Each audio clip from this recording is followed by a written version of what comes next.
દરેક વિદ્યાર્થી મિત્રોનું યુનિક એકેડમીમાં હાર્દિક સ્વાગત છે. હવે આજે આપણે નવો ટોપિક છે આપણો ક્વોન્ટિટી એપ્ટિટ્યૂડનો સાદું વ્યાજ. બરાબર.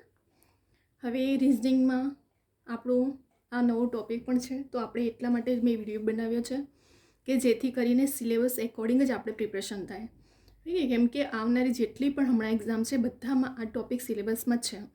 અને મેં જેટલા પણ વિડીયો બનાવી રહી છું એ બધા વિડીયો સિલેબસના એકોર્ડિંગ જ બનાવી રહી છું, જેથી કરીને દરેક સ્ટુડન્ટને હેલ્પફુલ થાય. બરાબર. તો હવે આપણે સાદું વ્યાજના કેટલાક ક્વેશ્ચનો જોઈએ, કેવી રીતે સોલ્વ કરાય છે ફોર્મ્યુલા એકોર્ડિંગ. બરાબર. અહીં આપણે સ્ટાર્ટ કરીએ, કેમ કે આઈ હોપ કે કોઈ પણ સ્ટુડન્ટનો એક પણ માર્ક્સ સ્કીપ ના થાય. સિલેબસ એકોર્ડિંગ જો આપણે પ્રિપરેશન કરશું તો પછી આઈ થિંક કોઈ પણ સ્ટુડન્ટનું માર્ક્સ સ્કીપ નહીં થશે અને કમ્પ્લીટલી પ્રિપરેશન કરી શકે છે. બરાબર. ફક્ત તમને મેથડ અને શોર્ટ ટ્રિક ખબર હોવી જોઈએ, અને એ વસ્તુ તો હું ઘડે ઘડે દર વિડીયોમાં રિપીટ કરું છું. ડીપમાં તમને આખું સમજાવું પણ છું કે કેવી રીતે ફોર્મ્યુલા એકોર્ડિંગ કરી શકાય છે. તો આપણે સ્ટાર્ટ કરીએ હવે સાદા વ્યાજના ક્વેશ્ચનો. ₹6,000નું 12% લેખે કેટલા વર્ષમાં સાદું વ્યાજ 3600 થાય? બરાબર. જો તમે લાસ્ટ યરના ક્વેશ્ચનો જોશો ને તો સાદા વ્યાજના પણ ઘણા બધા ક્વેશ્ચનો પૂછાયા છે. દરેક કોમ્પિટિટિવ એક્ઝામમાં તો હોય જ છે આ. બરાબર. તો હવે આપણે સ્ટાર્ટ કરીએ કે કેટલા સાદું વ્યાજ 3600 થાય. તો સૌથી પહેલાં સૂત્ર ફોર્મ્યુલા શું છે? I બરાબર PRN છેદમાં 100. આ શું છે? એનું સાદું વ્યાજ શોધવાનું ફોર્મ્યુલા સૂત્ર છે. હવે કેટલા સ્ટુડન્ટને નથી ખબર, જો કે આ તો આપણે 8, 9, 10માં ભણી આવ્યા છે, પણ હવે જ્યારે તમે મોટા થાઓ તો તમારું લેવલ વધી જાય છે ટાઈમે, તો ક્વેશ્ચનનો લેવલ પણ એ ટાઈમે થોડું હાઈ લેવલનું થઈ જાય છે. બરાબર. તો અહીંયા હવે આપણે જોઈએ કે આ સૂત્ર શું છે? I બરાબર PRN છેદમાં 100. હવે I, તો I કેટલું આપણને આપ્યું છે અહીં? 3600 વ્યાજ થાય છે ઇન્ટરેસ્ટ. I એટલે ઇન્ટરેસ્ટ તમારો, P એટલે મુદ્દલ આપણી પાસે છે 6000નું, R એટલે ટકા 12% આપ્યું છે, અને N એટલે આપણને વર્ષ, જે આપણને શોધવાનું કીધું છે. અહીં લખ્યું છે કેટલા વર્ષમાં. એટલે સૌથી પહેલાં સૂત્ર મૂકો, I બરાબર PRN છેદમાં 100. હવે આ બધાની કિંમત, I એટલે ઇન્ટરેસ્ટ આપ્યું છે, આપણને આપ્યું છે વ્યાજ 3600 આપી દીધું. હવે આવી રીતે લખવાનું એટલે તમને કેવું ગણતી વખતે કન્ફ્યુઝન ના થાય. P એટલે મુદ્દલ પણ આપી દીધું છે 6000, R એટલે ટકા પણ આપી દીધું છે 12%, અને N એટલે આપણે સૂત્ર પ્રમાણે N શોધવાનું છે. હવે આપણે શું કરવાનું છે? સૂત્રમાં કિંમત મૂકવાની છે. તો આઈની કિંમત કેટલી? અહીંયા મેં લખી દીધું છે I બરાબર 3600, P બરાબર 6000, R બરાબર 12%, અને N એટલે કેટલા? I એટલે 3600 લખ્યું મેં અહીંયા સૂત્રમાં, P એટલે 6000 ગુણ્યા R એટલે 12%, અને N એટલે આપણે શોધવાનું છે છેદમાં 100. ચલો, હવે કેટલા સ્ટુડન્ટને આ મેથના રિઝનિંગના અમુક રૂલ્સ નથી ખબર કે અંશનું છેદ જ્યારે તમે સાઈડ ચેન્જ કરો છો ને તો નિયમ પ્રમાણે અંશનું છેદનું અને છેદનું અંશમાં ફેરવાય છે. બરાબર. એટલે અમુક સ્ટુડન્ટને આવી પણ મિસ્ટેકો થતી હોય છે. તો જેવી રીતે આ અંશમાં છે અને આ છેદમાં છે, તો આપણે બરાબરનું ચિહ્ન પછી જો સાઈડ ચેન્જ કરીએ તો જે છેદમાં છે તે શું થઈ જશે? અંશમાં જતું રહેશે, અને જે ઉપરના અંશમાં છે બરાબરનું ચિહ્ન પછીનું, એ જો સાઈડ ચેન્જ કરશું તો નીચે આવી જશે. બરાબર. આ પણ નિયમો રૂલ્સ બધાને ખબર હોવું જોઈએ. તો 3600 ગુણ્યા 100 થઈ ગયું, છેદનું અંશમાં જતું રહે. હવે નીચે 6000 ગુણ્યા 12 બાકી રહ્યા. હવે આપણે કટ કરશું. આ 3 0, 2 ને 3 0 કટ થઈ ગયા. શું બાકી રહ્યું હવે આપણું? 36 ગુણ્યા 10 છેદમાં 6 ગુણ્યા 12. 6 6 36 ઉડી ગયું. શું રહ્યું? 10 6 60, અને છેદમાં 12, 12 5 60 કટ થઈ ગયું. ઉડી ગયું આપણું આન્સર આવી ગયો. એટલે કે 5 વર્ષમાં સાદું વ્યાજ 3600 થશે. બરાબર.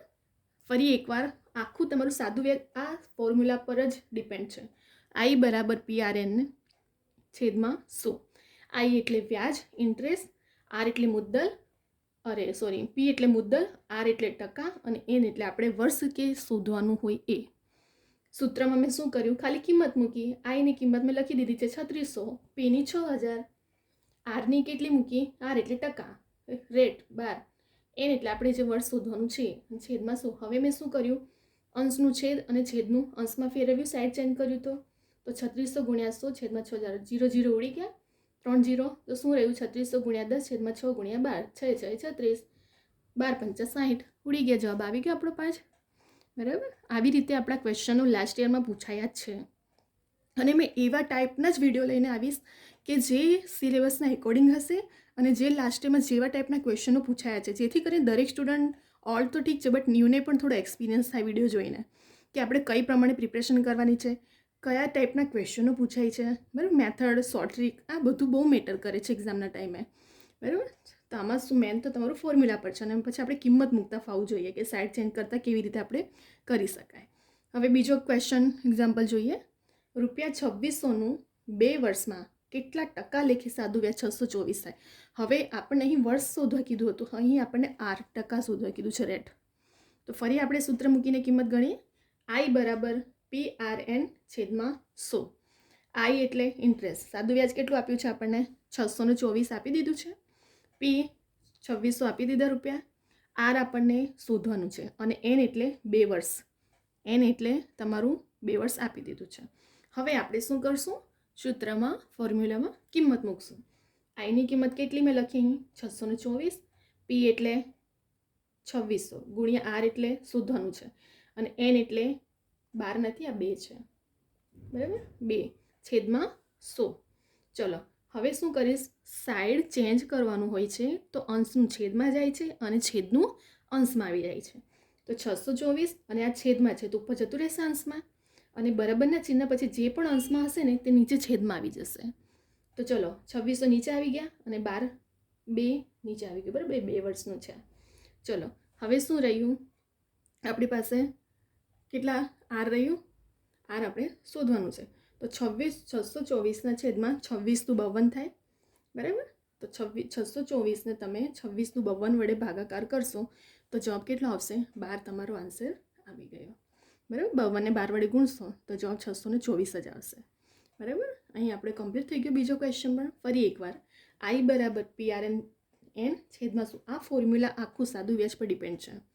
I એટલે આ સાદું વ્યાજ 624 આપ્યું છે, P એટલે 2600, R એટલે ટકા આપણે શોધવાનું છે, અને એને આપણે 2 વર્ષ આપી દીધું છે. હવે સૂત્રમાં કિંમત મૂકો, અને ત્યાર પછી અંશનું છેદ અને છેદનું અંશમાં ફેરવ્યું છે. 624 આ 100 ઉપર જતા રહેશે, અને અંશનું 2600 છેદમાં નીચે આવી જશે, અને આ 2.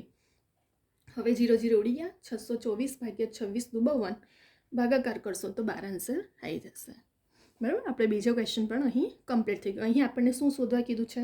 વર્ષ શોધવા કીધું હતું. અહીં આપણને ટકા શોધવા કીધું છે. હવે જુઓ નવો ક્વેશ્ચન. કઈ રકમનું 8% લેખે 4 વર્ષમાં સાદું વ્યાજ 400 થાય? હવે આપણને કઈ રકમ કીધું છે, તો કઈ રકમ એ આપણને P એટલે મુદ્દલ ખબર નથી, બરાબર. બધામાં જો અલગ અલગ શોધવાનું થાય છે. અહીં આપણને વર્ષ શોધવા કીધું, અહીં રેટ એટલે ટકા શોધવા કીધું, અને અહીં મુદ્દલ શોધવા કીધું. ચલો સૂત્રમાં કિંમત મૂકીએ. સૌથી પહેલાં સૂત્ર કયું આપણું? I = PRN/100. I એટલે મેં પહેલાં લખી દીધું છે. I એટલે સાદું વ્યાજ થાય, ઇન્ટરેસ્ટ, 400 આપી દીધું. P આપણને શોધવાનું છે. R એટલે ટકા, 8% થયું, અને N એટલે વર્ષ, 4 છે. હવે I = PRN/100. I એટલે 400 આપી દીધા. P ગુણ્યા R એટલે ટકા, 8% થાય, અને N એટલે 4 વર્ષ. સૂત્રમાં કિંમત મૂકી, છેદમાં 100. હવે મેં તમને ફરી કહી કે અંશનું છેદ અને છેદનું અંશમાં બરાબરનું ચિહ્ન હોય વચમાં, તો અંશનું છેદમાં જાય અને છેદનું અંશમાં આવી જાય. ચલો 400 ગુણ્યા આ છેદમાં છે તો અંશમાં જતું રહેશે, અને અંશનું છેદમાં આવી ગયું. ચલો ઉડાવીએ. 100 ચોક 400 ઉડી ગયા. શું બાકી રહ્યું? 100 ગુણ્યા 100 છેદમાં 8. તો 100 ગુણ્યા 100 છેદમાં 8 કરો, 10,000 થયા. તો 10,000 ભાગ્યા 8 કરશો તો જવાબ તમારે કેટલો આવશે? 1250, બરાબર. આપણો આન્સર અહીં 1250, એટલે કે 1250 એ શું છે? આપણું મુદ્દલ છે, બરાબર. કમ્પ્લીટ થઈ ગયું 3 ક્વેશ્ચન આપણા. શું હતું બધામાં? સૂત્ર તો એક જ સૂત્ર પ્રમાણે બધામાં શોધવાનું છે, એટલા માટે મેં ઇઝી વેમાં બતાવ્યું કે પહેલાં સૂત્ર મૂકી દેવાની અને પછી ફટાફટ શું મૂકવાનું? કિંમત મૂકી દેવાની. જો તમે આ સૂત્ર અને કિંમત મૂક્યા પછી કરશો તો ફટાફટ તમારું કાઉન્ટિંગ ઉડાવવાનું ઇઝી પડે છે, બરાબર. અને અહીં શું કીધું છે? આપણને વર્ષ શોધવાનું કીધું, અહીં ટકા શોધવાનું છે, અને અહીં મુદ્દલ એટલે P શોધવાનું થયું. થઈ ગયા આપણે 3 ક્વેશ્ચન આવી ગયા, બરાબર. તો સાદા વ્યાજમાં આપણને આવા ટાઈપના ક્વેશ્ચનો લાસ્ટ યરમાં પૂછાયા છે. એક્ઝામમાં આપણી પાસે ટાઈમ બહુ ઓછો પડે છે, તો આપણે આવી મેથડથી ગણશું ને તો તમારું સોલ્યુશન ઇઝી વેમાં જલ્દી થઈ જાય છે, નહીં તો કન્ફ્યુઝન થઈ જાય છે અમુક સ્ટુડન્ટને, બરાબર. તો તમે સૂત્ર મૂકીને ફટાફટ ખાલી કિંમત મૂકીને ઉડાવી કાઢો, આન્સર ફટાફટ આવી જાય છે. અહીં આપણને શું કીધું હતું?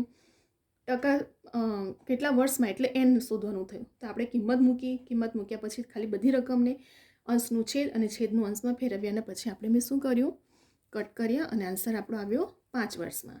એવી જ રીતે બીજા ક્વેશ્ચનમાં શું થયું આપણું, 2600ના 2 વર્ષમાં કેટલા ટકા લેખે સાદું વ્યાજ છે. તો યાદ રાખવાનું, સૌથી પહેલાં આવી ફોર્મ્યુલા મૂકો, આઈ બરાબર PRN છેદમાં 100. આઈ એટલે આપણું સાદું વ્યાજ કહેવાય, ઇન્ટરેસ્ટ. પી એટલે મુદ્દલ કહેવાય, આર એટલે જે ટકા શોધીએ એ, અને એન એટલે આપણો વર્ષ. કિંમત મૂકી મેં સૂત્રમાં, સાઈડ ચેન્જ કર્યું, અંશનું છેદ, છેદનું અંશ. 624 છેદમાં 52 ઉડાવો, આવી ગયા આન્સર 12 આપણો. એવી જ રીતે ત્રીજા ક્વેશ્ચનમાં કે 8% લેખે 4 વર્ષમાં સાદું વ્યાજ 400 થાય છે. તો આપણને શું શોધવા કીધું, મુદ્દલ પી. સૂત્ર મૂક્યું મેં, આઈ બરાબર PRN છેદમાં 100. આઈની કિંમત મૂકી 400, પીની કિંમત શોધવાનું હતું, આર એટલે ટકા 8 અને એન, આઈ બરાબર PRN છેદમાં 100. હવે મેં જેમ કીધું અંશનું છે, છેદનું અંશમાં ફેરવાઈ જશે, કિંમત 100 ઉડી ગયા, આપણે કેટલા રહ્યા, 10,000ના છેદમાં 8, તો 1250 જવાબ આવી ગયો. બરાબર. તો આપણી પાસે મેથડ હોવી જોઈએ, શોર્ટ ટ્રીક હોવી જોઈએ, અને પ્રેક્ટિસ બહુ મેટર કરે છે તમારું મેન. તો જો પ્રેક્ટિસ તમે આવી કર્યું હશે ને તો ત્યાં તમારી પાસે ટાઈમ સેવિંગ થઈ શકે છે, કેમ કે જે પ્રેક્ટિસ હોય ને તો ત્યાં સ્પીડ પણ આપણું માઇન્ડ પણ એ પ્રમાણે કામ કરે છે. નહીં તો અમુક સ્ટુડન્ટને પછી પેલું કન્ફ્યુઝન થઈ જાય છે ત્યાં. બરાબર. તો પ્રેક્ટિસ કરો, ટાઈમ પણ બહુ ઓછો છે. જેવી રીતે હું તમને દરેક વિડીયો અપલોડ કરું છું, તમે સ્ક્રીનશોટ લઈને રાખો, જાતે પણ એ જ વિડીયોને જોઈને તમે પ્રેક્ટિસ જાતે પણ કરી જુઓ, અને અમુક formula, short trick, short method એને તમે રિવિઝનમાં રાખો, જેથી કરીને એક્ઝામના ટાઈમે તમને ફક્ત રિવિઝન કરવાનું રહેશે. બરાબર. તો અહીં આપણા 3 ક્વેશ્ચન સોલ્વ થઈ ગયા છે. આ વિડીયો દરેક સ્ટુડન્ટ સુધી પહોંચાડો. બરાબર. જો વિદ્યાર્થી મિત્રો, ઘણા સ્ટુડન્ટો વિડીયો જોઈ પણ છે, લાઇક કરો, કમેન્ટ કરો, સબસ્ક્રાઈબ કરો, અને બીજા બધા સ્ટુડન્ટને પણ શેર કરો, જેથી કરીને દરેક સ્ટુડન્ટ સુધી આ વિડીયો પહોંચે. બરાબર. અને હવે આપણી પાસે એક્ઝામ તો બધી ડિક્લેર જ છે, બધા સ્ટુડન્ટને ખબર છે. જૂના સ્ટુડન્ટને તો પેપર સ્ટાઇલ પણ અમુક ખબર જ હોય છે, પણ ન્યૂને નથી. પરંતુ જૂનાને, ઓલ્ડ સ્ટુડન્ટને પણ જે ન્યૂ જે ટાઈપની શોર્ટ મેથડ હોય છે, કે પછી જે ક્વેશ્ચનો પૂછાય છે એને આપણે ઇનશોર્ટમાં કેવી રીતે સોલ્વ કરી શકાય, અને ન્યૂ સ્ટુડન્ટ તો હજુ ન્યૂ છે, એમને પેટર્ન પણ નથી ખબર હોતી. બરાબર. એટલા માટે જ મેં વિડીયો એવા બનાવી રહી છું કે જે સિલેબસના એકોર્ડિંગ છે, ટોપિક એકોર્ડિંગ છે, અને દરેક એક્ઝામ માટે એ ઇમ્પોર્ટન્ટ છે. પછી એ ક્લાસ 1, ક્લાસ 2, ક્લાસ 3 હોય કે પછી 6 સ્ટાન્ડર્ડથી લઈને 12 સુધીના હોય, દરેક સ્ટુડન્ટને યુઝફુલ છે. બરાબર. તો અહીં આપણે વિડીયોને સ્ટોપ કરીએ છીએ. હવે આપણે નેક્સ્ટ વિડીયો લઈને આવશું, બીજા બધા આવા હજી ઘણા બધા ક્વેશ્ચન સોલ્વ કરાવીશું. બરાબર. જો તમને ગમે તો શેર કરો, ડાઉનલોડ કરો, બીજા સ્ટુડન્ટને પણ શેર કરો, અને દરેક સ્ટુડન્ટ સુધી આ વિડીયો પહોંચે. બરાબર. અને લાઈક, કમેન્ટ કરો. અહીં આપણે વિડીયો સ્ટોપ કરીએ છીએ.